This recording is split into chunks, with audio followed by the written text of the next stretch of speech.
the Tsar's empire, because it had belonged to Russia for 300 years.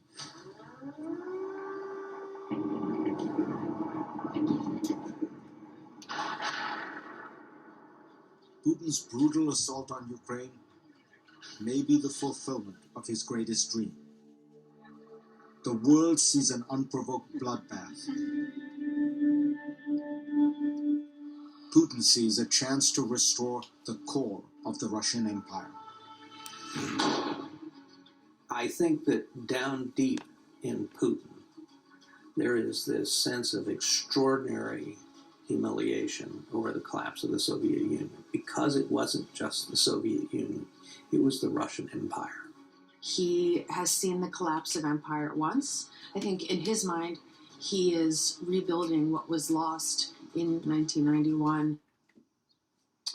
And CNN's Fareed Zakaria joins us now from London. Fareed, I'm so glad you did this special. It looks fascinating. I remember those clips, of the Soviet Union collapsing and this new Russian Federation emerging. And it just feels like we were blinded to this possibility that Putin would just go in this direction in ways that confounded world leaders and foreign policy experts and so on. But you went searching for answers behind all of this. Yeah, one part of it, there's so much in such a rich documentary. But some part of it, honestly, what I came to conclude, Jim, was there's an element of accident, if you will, bad luck, both for Russia and the West.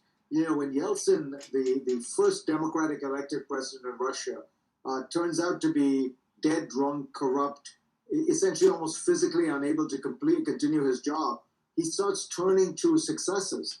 And he turns to 5 different prime ministers and finally gets to Putin.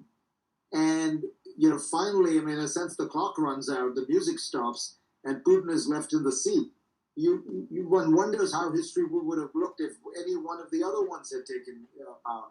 Because Putin was quite different from all the others. The others were kind of bureaucrats. Putin was a KGB officer, and he had the KGB skills of deception, of the belief in a deep Russian state, and the belief in the power of Russia. And that made him different. But part of that deception was he didn't let that on when Russia was weak, when it needed Western aid, when it needed loan forgiveness. You begin to see the real Putin only when the debts are paid and oil prices start to skyrocket. Absolutely, no question. And now he's driving a hard bargain with the entire world the way he's behaving these days. It's difficult to see how you could put together a global response to rein him in. But, that leads me to my next question, Fareed, because both Finland and Sweden are on the verge of joining NATO. This has gotten Putin's attention. It's gotten the Kremlin's attention. Does their membership change anything for Putin and his obsession with Ukraine, or does it just add to the West's impression that he's miscalculated? What's your sense of it? Yeah, well, I think it's clearly, in a sense, an escalation on both sides, but Putin has only himself to blame. In an ironic sense, Putin went into Ukraine partly because he wanted to weaken NATO, right? He wanted to deliver a blow to NATO. Well, what he's done is energized NATO, has given it new purpose, has given it new vigor. Basically every country in Europe is increasing their defense expenditures. The Germans are close to doubling their defense expenditures. And now, as you say, Sweden and Finland are joining. Now, it's important to understand Finland is a country with a very strong defense budget, lots of training, lots of preparation. They've worried about being in the shadow of Russia for a long time. So Putin faces 2 formidable new powers that are now in a formal alliance to defend themselves against Russia.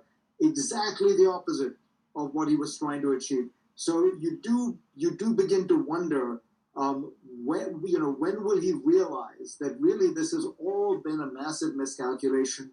Nothing is going according to plan. Right, and you wonder at what point does this become unsustainable for him?